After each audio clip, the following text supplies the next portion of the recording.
Hello बच्चों, good morning. बच्चों,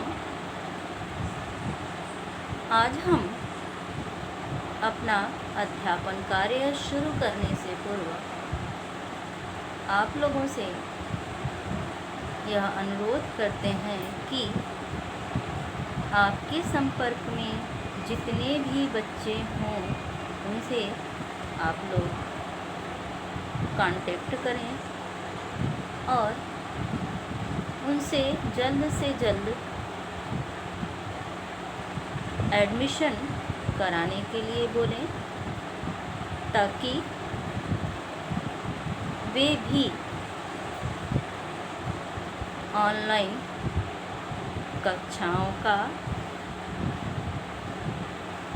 सदुपयोग करें और अपने पठन पाठन को सुचारू रूप से संचालित कर सकें, क्योंकि लगभग सभी विषयों में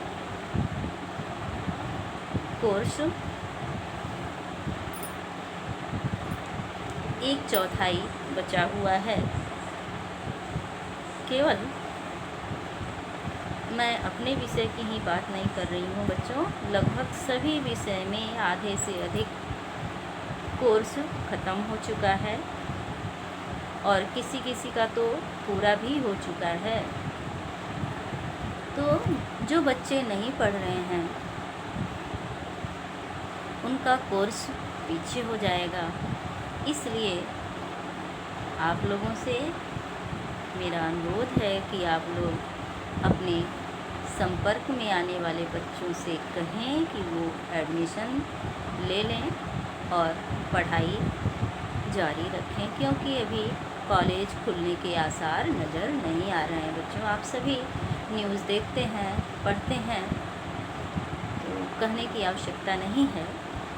आप सभी जानकार हैं, समझदार हैं, फिर भी हमारा फ़र्ज बनता है।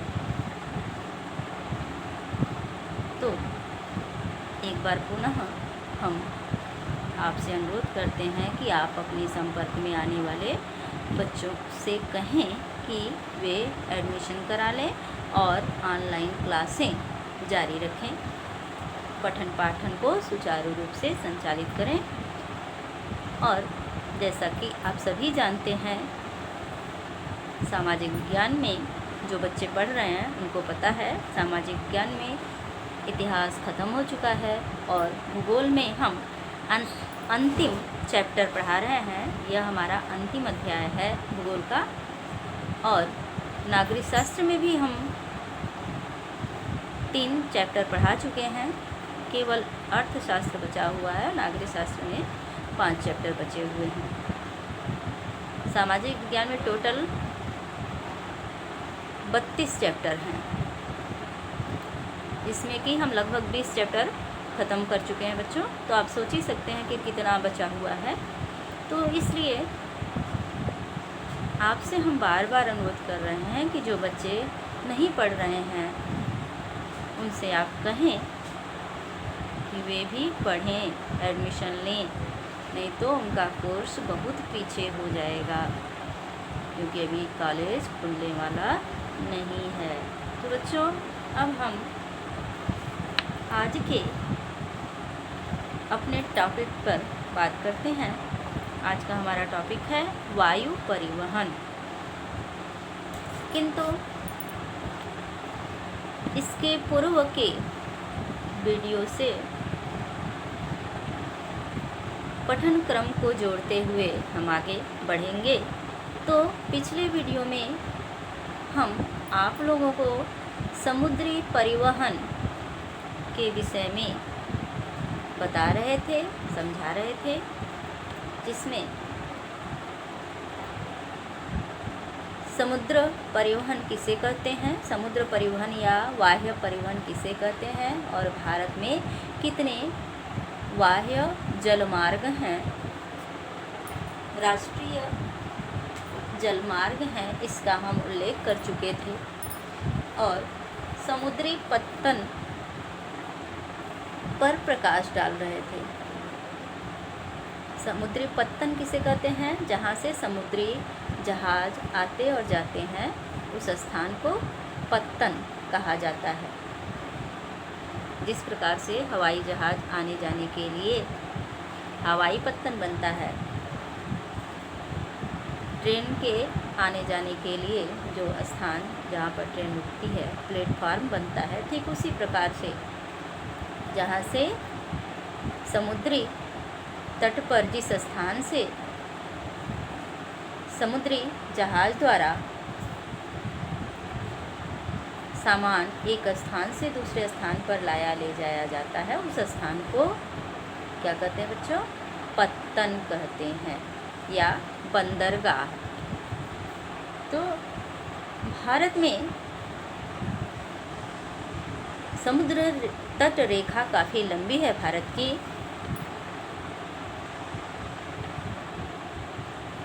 और यहाँ पर 12 बड़े और 187 मध्यम और छोटे बंदरगाह हैं। और जो प्रमुख बंदरगाह हैं उनके विषय में हम पिछले वीडियो में बता रहे थे। कांदला जो गुजरात में है, यह प्राचीन काल से ही भारत का प्रमुख बंदरगाह रहा है। सिंधु घाटी सभ्यता काल से ही इसका विशेष महत्व है भारतीय अर्थव्यवस्था में। इसके बाद मुंबई जो भारत का बृहत्तम पत्तन है और व्यस्ततम पत्तन भी। और मुंबई पत्तन के अत्यधिक दबाव को कम करने के लिए ठीक इसके सामने एक और पत्तन विकसित किया गया है, यानी कृत्रिम पत्तन है जिसका नाम है न्हावा शेवा। न्हावा शेवा या जवाहरलाल नेहरू पत्तन, ये 2 पत्तन मुंबई में हैं। और इसके बाद मारमागोआ, उसी में नाम जुड़ा हुआ है, गोवा में है। न्यू मंगलोर, मंगलोर कर्नाटक में पड़ता है, तो ये कर्नाटक राज्य में स्थित पत्तन है। और कोच्चि केरल में, यहीं पर केरल के इसी तट पर वास्को डी गामा आया था, कालीकट या कोच्चि। इसके बाद तुतीकोरिन तमिलनाडु का पत्तन है। और चेन्नई तमिलनाडु राज्य में स्थित यह बंदरगाह भारत का सबसे प्राचीन बंदरगाह है। कौन सा? चेन्नई बंदरगाह। और यह एक कृत्रिम बंदरगाह है, यानी कि मानव निर्मित बंदरगाह है। व्यापार की मात्रा और लदे सामान के संदर्भ में मुंबई के बाद इसका दूसरा स्थान है, यानी विदेशी व्यापार में मुंबई के बाद चेन्नई पत्तन का दूसरा स्थान है। इसके बाद है विशाखापत्तनम। विशाखापत्तनम जो है वह आंध्र प्रदेश में पड़ता है और देश का सर्वश्रेष्ठ प्राकृतिक बंदरगाह है यह। इसका निर्माण मानव द्वारा नहीं किया गया है बच्चों, बल्कि यह क्या है? प्राकृतिक पोताश्रय यानी बंदरगाह है। और यह भारत का सबसे गहरा बंदरगाह है। कौन सा? विशाखापत्तनम। किस राज्य में पड़ता है? आंध्र प्रदेश के समुद्र तट पर पड़ता है यह बंदरगाह। और यह सबसे गहरा बंदरगाह है। और यह पत्तन मुख्यतः लौह अयस्क निर्यात हेतु विकसित किया गया है।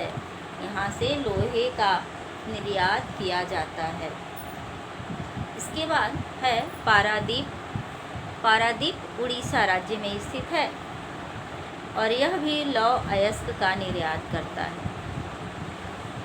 अगला है कोलकाता। कोलकाता कोलकाता में ही स्थित है और यह स्थलीय नदीय पत्तन है। तब यह समुद्री नहीं है, बल्कि क्या है बच्चों? नदीय पत्तन है। यह पत्तन गंगा ब्रह्मपुत्र बेसिन के बृहद व समृद्ध पृष्ठभूमि को सेवाएं प्रदान करता है। और कोलकाता में दूसरा पत्तन है हल्दिया। तो इस प्रकार हम देखते हैं कि 2 पत्तन कहाँ है? मुंबई में है और 2 पत्तन कोलकाता में है। और हल्दिया पत्तन पर बढ़ते व्यापार को कम करने हेतु कोलकाता पत्तन के, जिस प्रकार से मुंबई पत्तन के व्यस्तता को कम करने के लिए न्याहवा सेवा पत्तन विकसित किया गया, ठीक उसी प्रकार से कोलकाता पत्तन की व्यस्तता को कम करने के लिए, भार को कम करने के लिए हल्दिया पत्तन का निर्माण किया गया, हल्दिया पत्तन को विकसित किया गया। तो इस प्रकार भारत के विभिन्न पत्तनों के विषय में आप लोग जान गए बच्चों कि कौन कौन से भारत के प्रमुख पत्तन हैं। एक बार नाम फिर से बोल दे रहे हैं। कांदला, मुंबई, मारमागुआ, कोच्चि, तूतीकोरन, चेन्नई, विशाखापत्तनम, पारादीप, कोलकाता और हल्दिया, ये भारत के प्रमुख पत्तन हैं। इसके अतिरिक्त विभिन्न छोटे छोटे पोताश्रय जो हैं वह बनाए गए हैं। अब हम आज के अपने टॉपिक यानी परिवहन के साधन के तीसरे पार्ट की ओर चलते हैं, वायु परिवहन।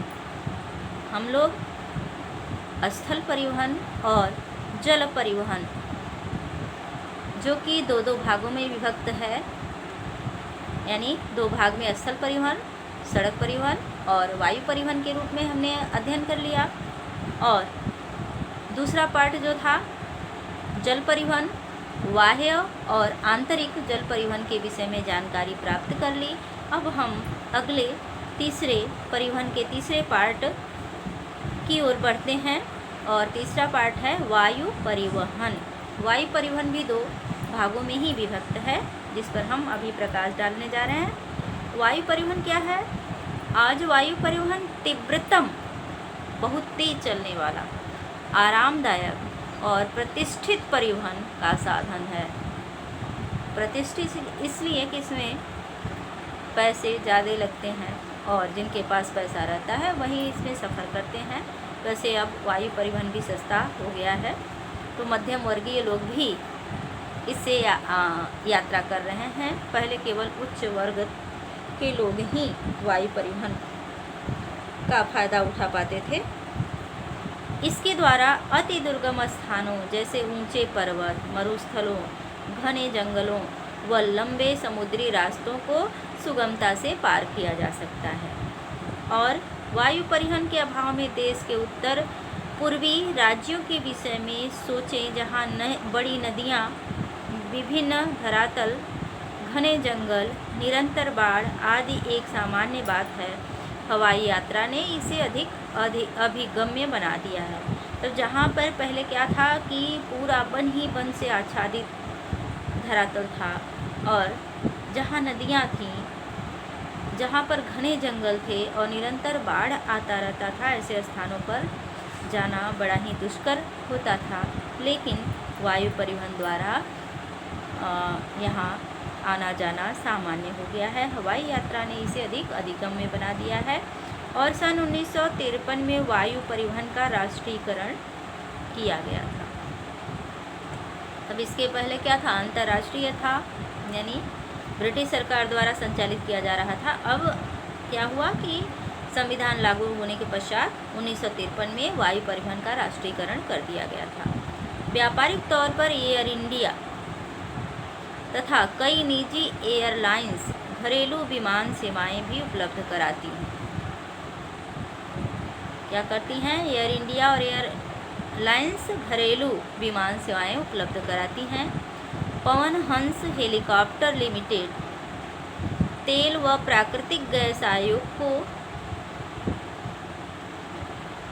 इसकी अपतटीय संक्रियाओं में तथा अगम्य दुर्बल भूभागों जैसे उत्तर पूर्वी राज्यों तथा जम्मू कश्मीर, हिमाचल प्रदेश व उत्तराखंड के आंतरिक क्षेत्रों में हेलीकॉप्टर सेवाएं उपलब्ध कराता है। कौन? पवन हंस लिमिटेड जो है, ये हेलीकॉप्टर कंपनी है जो तेल और प्राकृतिक गैस उद्योग को अपनी सेवाएं प्रदान कराता है। और हवाई यात्रा सभी व्यक्तियों की पहुंच में नहीं है, केवल उत्तर पूर्वी राज्यों में इन सेवाओं को आम आदमी तक उपलब्ध करवाने हेतु विशेष प्रबंध किए गए हैं। तो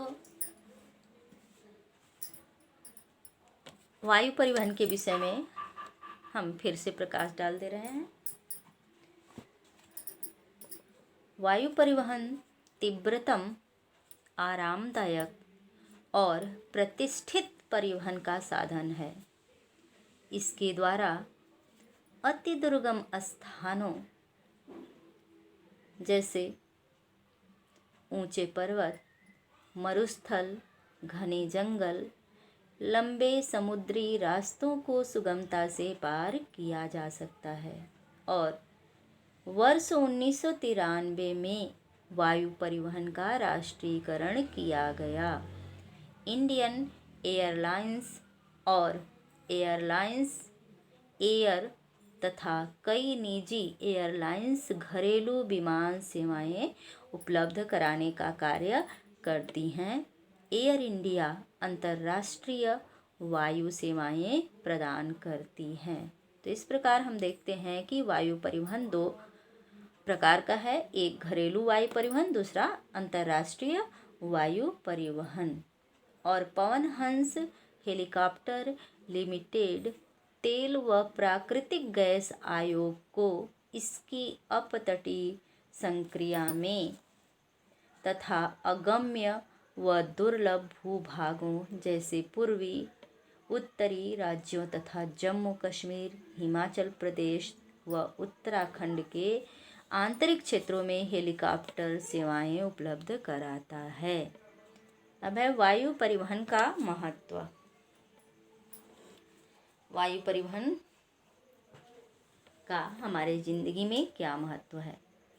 तो वायु परिवहन का महत्व हम निम्न बिंदुओं के माध्यम से समझ सकते हैं। पहला है परिवहन का तीव्रगामी साधन। जैसा कि हम सभी जानते हैं, वायु परिवहन क्या है? परिवहन का आधुनिक एवं तीव्रगामी साधन है। दूसरा, परिवहन के अन्य साधनों जैसे रेल परिवहन, सड़क परिवहन और परिवहन पथ का निर्माण नहीं करना पड़ता है। वायु परिवहन में क्या होता है? सड़कें नहीं बनानी पड़ती है, ना ही रेलवे लाइन बिछानी पड़ती है। तो ये काम इसमें नहीं करना पड़ता है, यानी परिवहन का पथ नहीं बनाना पड़ता है।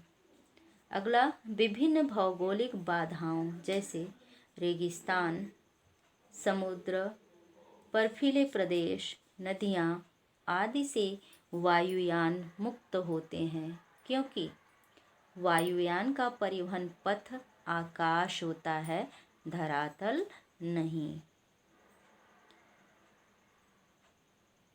और अगला है कि कृषि फसलों में बीमारियों के फैलने पर वायुयान द्वारा कीटनाशक दवाइयों का छिड़काव कर फसलों को बचाया जा सकता है। जैसे वर्तमान में पाकिस्तान की टिड्डियों का अभी जल्दी ही आक्रमण हुआ था, तो हमारी सरकार द्वारा क्या किया गया? कीटनाशकों का छिड़काव किया गया और टिड्डियों को से काबू पा लिया गया। अगला है वनों में लगने वाली आग, जिसे दावानल कहा जाता है। ये हिंदी का भी क्वेश्चन हो गया। आग कितने प्रकार की होती है? तो आग 3 प्रकार की होती है। एक जल में लगने वाली आग, एक जंगल में लगने वाली आग और एक पेट की भूख यानी पेट की आग को, ये 3 प्रकार के आग को कहा जाता है। तो जो जंगल में आग लगती है उसे दावानल कहते हैं। तो वनों में लगने वाली आग, जिसे दावानल कहा जाता है, को वायुयानों के माध्यम से बुझाया जाता है। और इसके अतिरिक्त वायु परिवहन का हमारे जीवन में सबसे बड़ा महत्व जो है वह यह है कि प्राकृतिक आपदाओं जैसे भूकंप, बाढ़, अकाल के समय वायुयानों की सहायता से तत्काल राहत पहुंचाई जा सकती है। और वायुयानों का अपना सामरिक महत्व भी है। युद्ध की स्थिति में सैनिकों को तत्काल राहत वायुयान द्वारा ही पहुंचाई जाती है। अब हमारा अगला टॉपिक है संचार सेवाएं। ये वायुयान है, आप सभी ने देखा है इसलिए चित्र दिखाने की आवश्यकता नहीं है। संचार सेवाएं, तो संचार सेवा किसे कहते हैं? सूचना का आदान प्रदान करने का एक माध्यम जिसे संचार सेवा कहा जाता है। व्यक्तिगत संचार और जनसंचार देश में संचार के प्रमुख साधन हैं। तो आधुनिक समय में बदलाव की गति तीव्र है। संदेश प्राप्तकर्ता या संदेश भेजने वाले के गतिविहीन रहते हुए भी लंबी दूरी का संचार बहुत आसान है। गतिविहीन मतलब एक स्थान पर रह कर के संचार को दूर तक प्रसारित किया जा सकता है। और निजी दूरसंचार तथा जनसंचार में दूरदर्शन, रेडियो, समाचार पत्र समूह, प्रेस तथा सिनेमा आदि देश के प्रमुख संचार साधन हैं। भारत का डाक संचार तंत्र विश्व का बृहत्तम संचार तंत्र है। यह पार्सल, निजी पत्र व्यवहार तथा तार आदि को संचालित करता है। और कार्ड, लिफाफा बंद चिट्ठी पहली श्रेणी की डाक समझी जाती है। कौन सी? कार्ड को और लिफाफा बंद चिट्ठी को पहली श्रेणी का डाक समझा जाता है तथा विभिन्न स्थानों पर वायुयान द्वारा डाक सेवा जारी की जाती है। द्वितीय श्रेणी की डाक में रजिस्टर्ड पैकेट, किताबें, अखबार, मैगजीन शामिल होते हैं। ये धरातली डाक द्वारा पहुंचाए जाते हैं तथा इनके लिए स्थल और जल परिवहन का प्रयोग किया जाता है। बड़े शहरों व नगरों में डाक संचार में शीघ्रता हेतु हाल में ही 6 डाक मार्ग बनाए गए हैं। इन्हें राजधानी मार्ग, मेट्रो चैनल, ग्रीन चैनल, व्यापार चैनल, भारी चैनल तथा दस्तावेज चैनल के नाम से जाना जाता है। तो ये 6 मार्ग बनाए गए हैं। किसके हैं ये? संचार के, डाक संचार के 6 मार्ग जो हाल ही में बनाए गए हैं। उनके नाम क्या है बच्चों? फिर से हम रिपीट कर दे रहे हैं।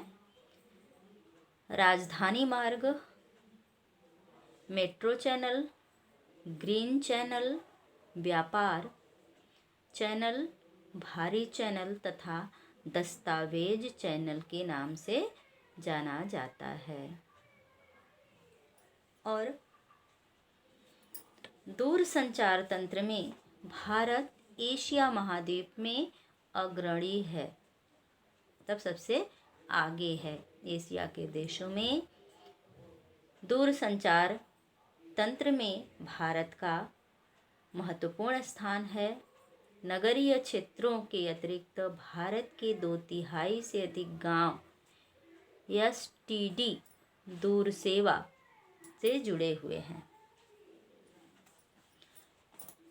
सूचनाओं के प्रसार को आधार स्तर से उच्च स्तर तक समृद्ध करने हेतु भारत सरकार ने देश के प्रत्येक गांव में 24 घंटे एसटीडी सुविधा के विशेष प्रबंध किए हैं।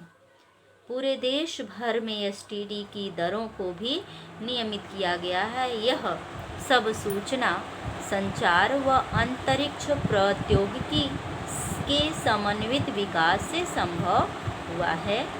जनसंचार मानव को मनोरंजन के साथ साथ बहुत से राष्ट्रीय कार्यक्रमों व नीतियों के विषय में जागरूक करता है। इसमें रेडियो, दूरदर्शन, समाचार पत्र, पत्रिकाएं, किताबें, चलचित्र सम्मिलित होते हैं। आकाशवाणी, ऑल इंडिया रेडियो, राष्ट्रीय, क्षेत्रीय तथा स्थानीय भाषा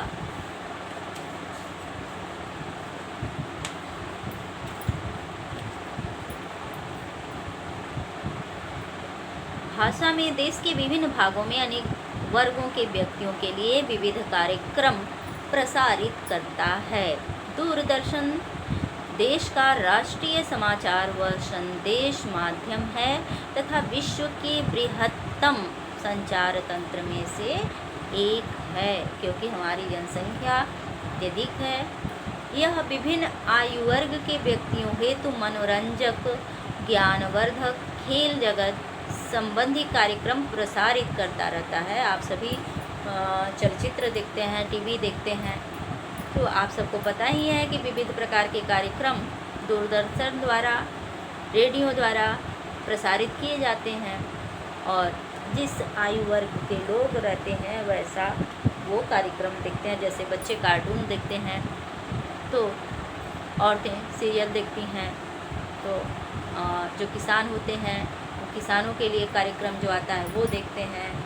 जो रोगी होते हैं वो अपना स्वास्थ्य संबंधी जो प्रोग्राम आते हैं उनको देखते हैं। तो मतलब जिसमें रुचि रहता है सभी के लिए कार्यक्रम प्रसारित किए जाते हैं। हर आयु वर्ग को, हर वर्ग को ध्यान में रखते हुए जो है वो मनोरंजन के साधन प्रस्तुत किए जाते हैं, जिनमें ज्ञानवर्धक भी होता है और खेल जगत के कार्यक्रम भी प्रसारित होते रहते हैं। तो जिसमें रुचि रहती है वो लोग देखते हैं। ये पत्रिकाएं सामयिक होने के नाते मानसिक, साप्ताहिक आदि कई प्रकार की होती हैं।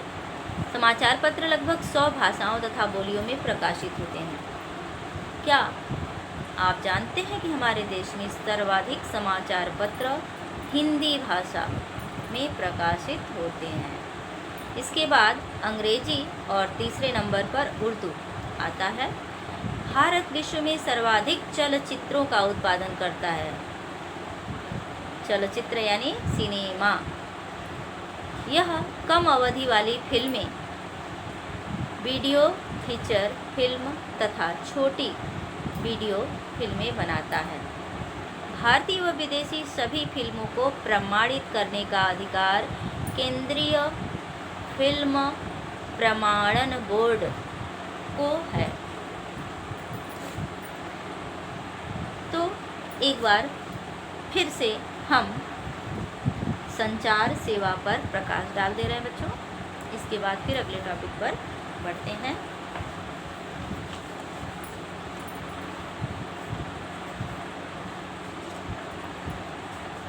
हमारा अगला टॉपिक जो है वो है अंतर्राष्ट्रीय व्यापार। तो हम संचार सेवाओं पर फिर से एक बार प्रकाश डाल दे रहे हैं। संचार सेवा, संचार सूचना का आदान प्रदान करने का एक कार्य है। तब सूचना के आदान प्रदान को ही क्या कहते हैं? संचार कहते हैं। और व्यक्तिगत संचार और जनसंचार देश में संचार के प्रमुख साधन है। व्यक्तिगत मतलब एक व्यक्ति दूसरे व्यक्ति से जो बात कहता है वो क्या हो गया? संचार करना। दूसरा तीसरे से, तीसरा चौथे से, तो ये क्या हो गया? व्यक्तिगत संचार। और सामूहिक, जैसे रेडियो द्वारा कोई सूचना प्रसारित की जाती है तो एक साथ करोड़ों लोगों के पास सूचना पहुंच जाती है, तो ये क्या हो गया? सामूहिक हो गया। इसी तरह से दूरदर्शन के माध्यम से, इसी तरह से आजकल जो डिजिटल इंडिया हो गई है, तो जो मैसेज वायरल किए जाते हैं उसके माध्यम से बहुत सारे लोगों को एक साथ सूचनाएं प्राप्त हो जाती हैं, तो इसे सामूहिक संचार सेवा कहते हैं। और व्यक्तिगत मतलब एक व्यक्ति से दूसरे व्यक्ति को पहुंचना, दूसरे से तीसरे को पहुंचना, ये व्यक्तिगत संचार सेवा कही जाती है। अब है संचार सेवाएं जो होती हैं उसमें निजी संचार, यह दो लोगों के बीच संदेश हस्तांतरण या प्रेषण की प्रक्रिया होती है। जैसे पत्र हुआ, ये क्या है, एक भेजता है एक प्राप्त करता है, तो इसे निजी संचार कहते हैं।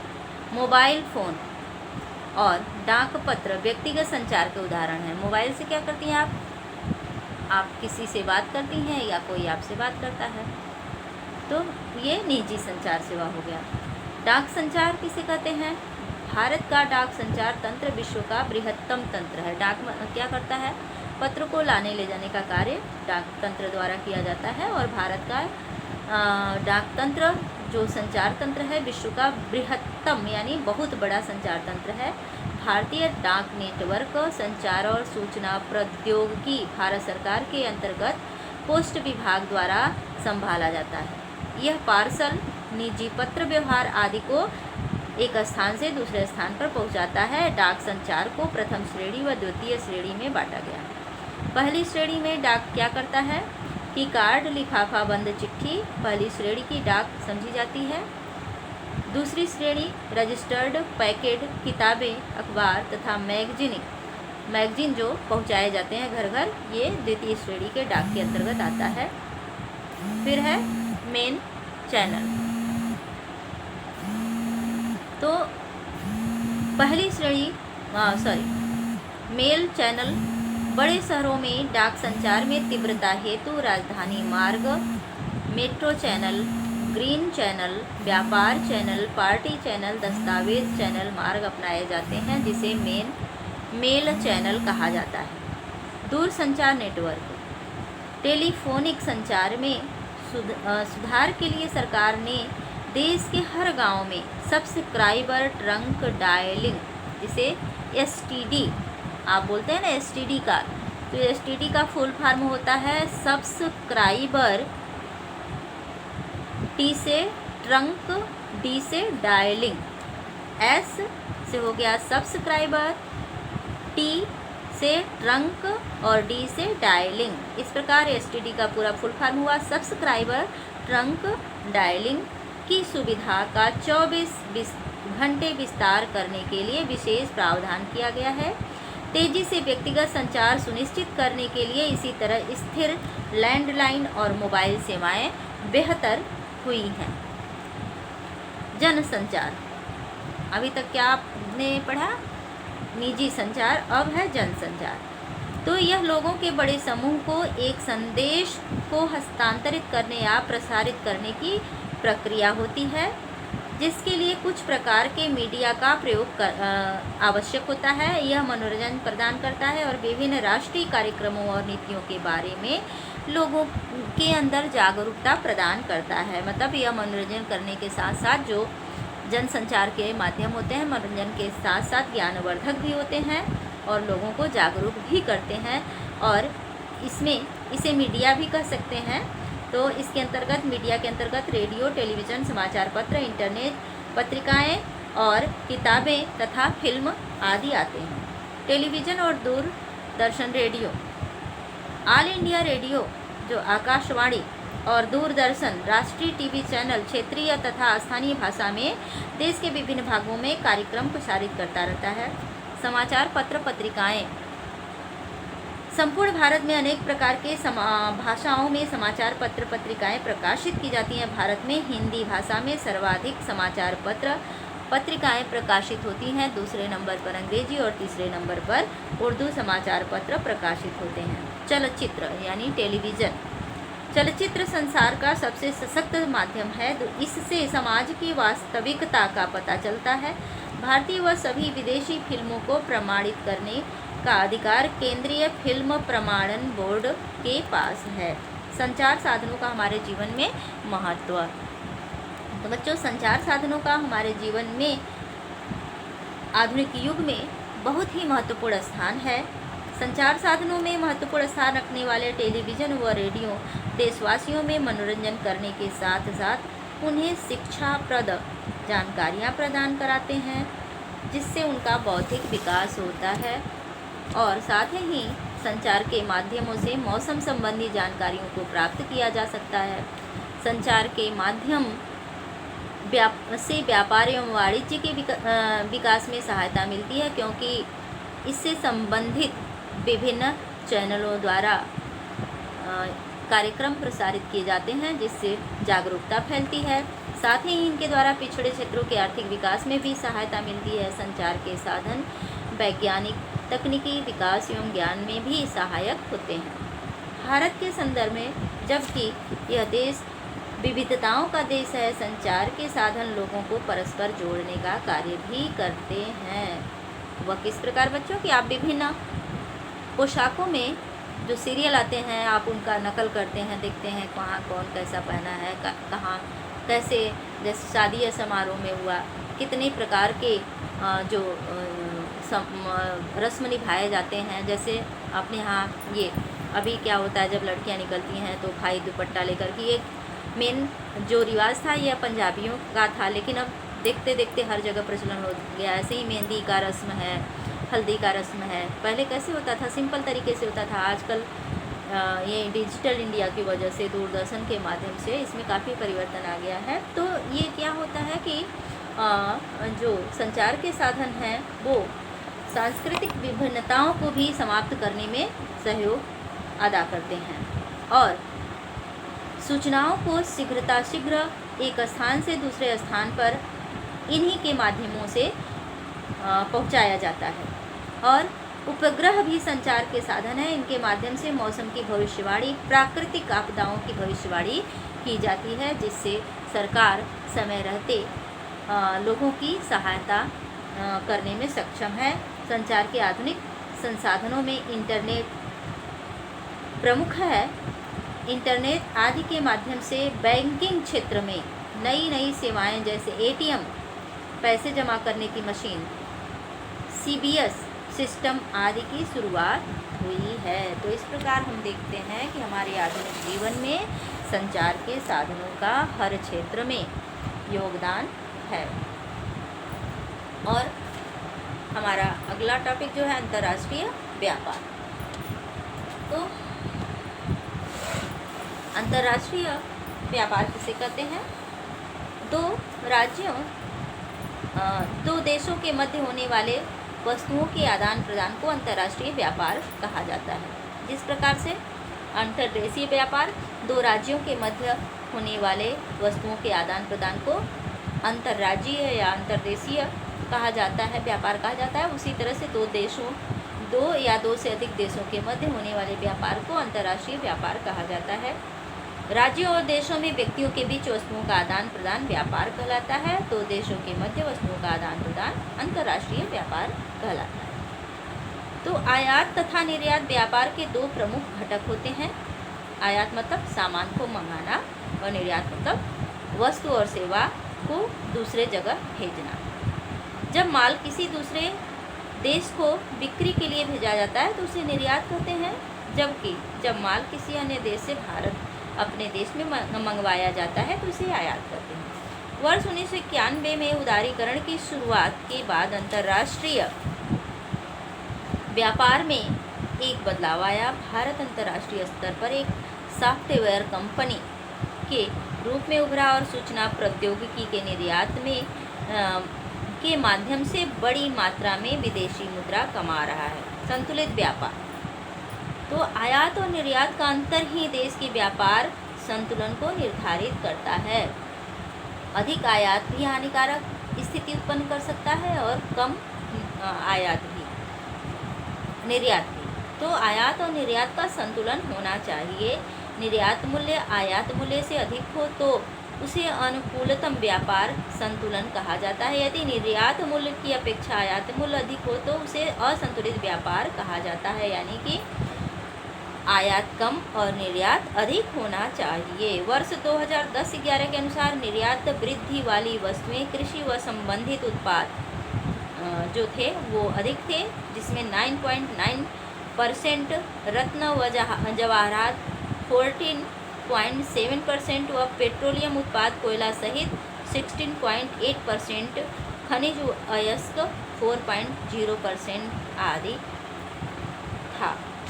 अब अगला टॉपिक हमारा है जो पर्यटन एक व्यापार के रूप में। यह लास्ट टॉपिक इस चैप्टर का है बच्चों, पर्यटन एक व्यापार के रूप में। तो पिछले 3 दशकों में भारत में पर्यटन उद्योग में महत्वपूर्ण वृद्धि हुई है। और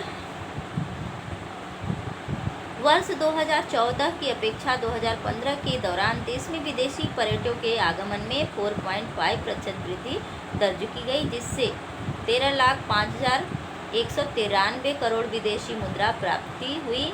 और तब पर्यटन क्या है? विदेशी मुद्रा प्राप्त करने का एक प्रमुख स्रोत है।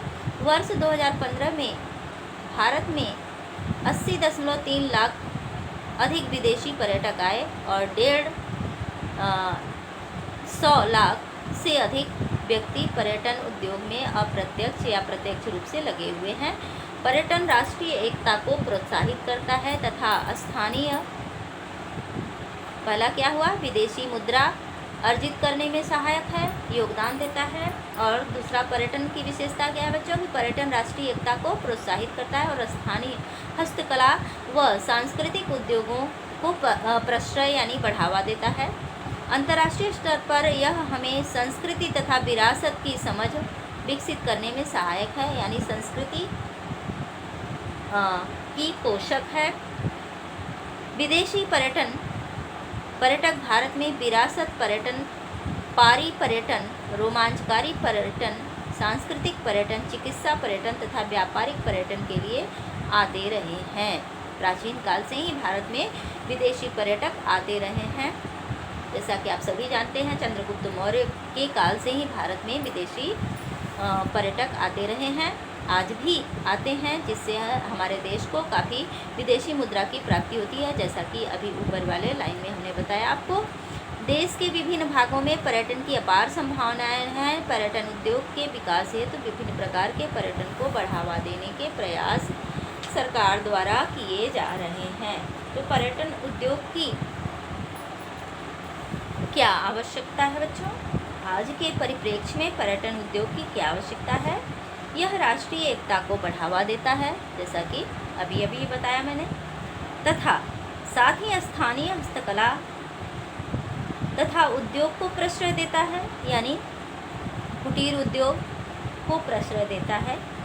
अंतर्राष्ट्रीय स्तर पर यह हमें संस्कृति तथा विरासत की समझ विकसित करने में सहायता करता है। राजस्थान, गोवा, जम्मू कश्मीर तथा दक्षिण भारत के मंदिर विदेशी पर्यटकों के पर्यटन के महत्वपूर्ण स्थल हैं। विदेशी पर्यटक भारत में विरासत पर्यटन, यानी प्राचीन काल की जो विरासत भारत में है, जैसे सिंधु घाटी सभ्यता हुई, सारनाथ हुआ, तो ये मदुरै के मंदिर हैं, ये सब क्या है? प्राचीन विरासत हैं, इनको देखने के लिए आते हैं।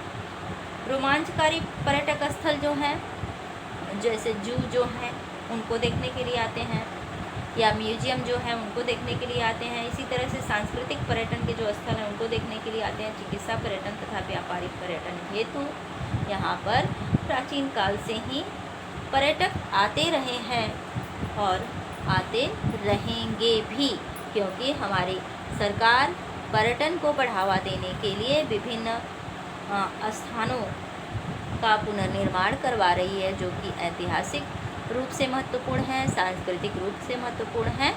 तो इस प्रकार पर्यटन भी एक रोजगार प्रदान करने का क्षेत्र है। जैसा कि अभी हमने ऊपर वाली लाइन में बताया था कि इसमें क्या होता है कि प्रत्यक्ष रूप से संलग्न है लगभग कितने लोग? 150 लाख लोग, 1,50,000 लोग इसमें पर्यटन उद्योग में कार्यरत हैं, यानी रोजगार प्राप्त किए हुए हैं। तो इस प्रकार हम देखते हैं कि हमारे जीवन में जल मार्ग, स्थल मार्ग और वायु मार्ग तीनों का महत्वपूर्ण स्थान है। साथ ही इन मार्गों की जानकारी देने और इनमें सामंजस्य स्थापित करने के लिए दूरसंचार माध्यमों और इनको बढ़ावा देने के लिए राष्ट्रीय एवं अंतर्राष्ट्रीय व्यापार की भी महत्वपूर्ण भूमिका है। बच्चों, इसी के साथ हमारा यह चैप्टर समाप्त हुआ। आप लोग वीडियो देखते रहिए, अगले वीडियो में फिर मिलेंगे। तब तक के लिए धन्यवाद।